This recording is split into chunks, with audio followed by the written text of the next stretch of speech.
মানব সভ্যতার ইতিহাসে দুটি জিনিস সবসময় পাশাপাশি হেঁটেছে: ক্ষমতা দখলের যুদ্ধ আর সম্পদের মোহ। আর এই সম্পদের সবচেয়ে আদিম ও খাঁটি প্রতীক হলো সোনা।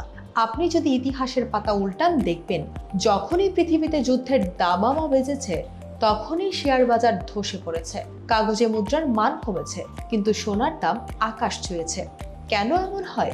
বন্দুকের নলের সঙ্গে এই হলুদ ধাতুর সম্পর্ক কোথায়? চলুন আজ আমরা বিশ্লেষণ করি যুদ্ধ বনাম সোনার এই প্রাচীন ও আধুনিক সমীকরণ। প্রাচীনকাল থেকেই সোনা ছিল যুদ্ধের অন্যতম প্রধান কারণ এবং চালিকা শক্তি। রাজারা রাজ্য জয় করত অন্য রাজ্যের কোষাগার লুট করতে। রোমান সাম্রাজ্য থেকে শুরু করে স্প্যানিশ কনকুইস্টার, সবার লক্ষ্য ছিল একটাই: সোনা। কারণ সে যুগে সৈন্যবাহিনীকে বেতন দেওয়া থেকে শুরু করে অস্ত্র কেনা সবকিছুর জন্যই লাগতো সোনার মুদ্রা। যে রাজার কোষাগারে যত সোনা, তার সামরিক শক্তিও তত বেশি। এক সাম্রাজ্য ধ্বংস হতো, আরেক সাম্রাজ্য গড়ে উঠত, কিন্তু মাঝখান দিয়ে সোনার হাত বদল ছাড়া আর কিছুই বদলাতো না।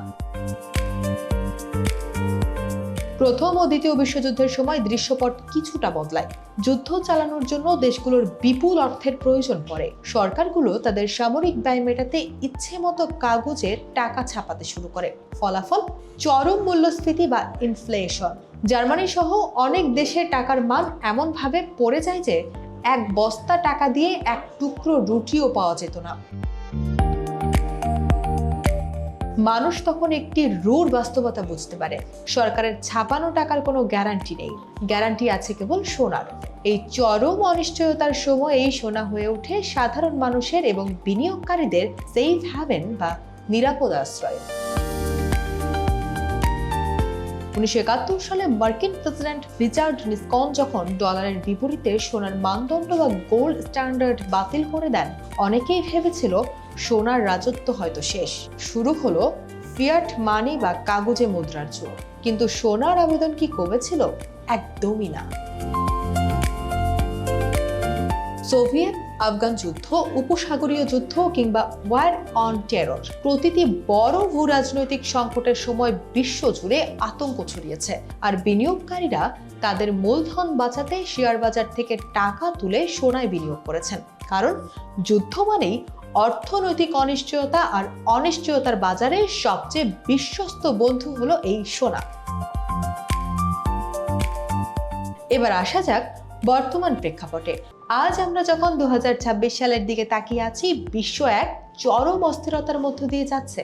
রাশিয়া ইউক্রেন দীর্ঘস্থায়ী সংঘাত, মধ্যপ্রাচ্যের অস্থিতিশীলতা এবং পরাশক্তিগুলোর মধ্যে নীরব অর্থনৈতিক লড়াই, এই সব কিছুই বিশ্ব অর্থনীতিকে খাদের কিনারায় দাঁড় করিয়েছে।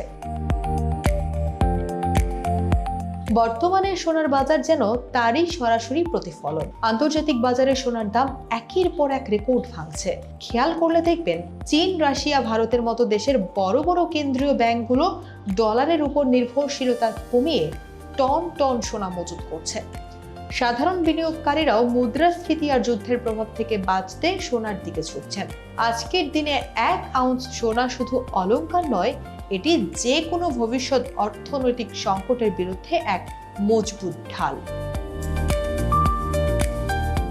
পরিশেষে বলা যায়, যতক্ষণ পৃথিবীতে সম্পদের লড়াই আর সীমানার যুদ্ধ থাকবে, ততক্ষণ সোনার আধিপত্য অক্ষুণ্ণ থাকবে। ইতিহাস বারবার প্রমাণ করেছে, পরাক্রমশালী সাম্রাজ্যের পতন হয়, কাগজে মুদ্রার মান শূন্য হয়ে যায়, কিন্তু আগুনে পুড়ে সোনা আরো খাঁটি হয়, তার ঔজ্জ্বল্য সব সময় ধরে রাখে।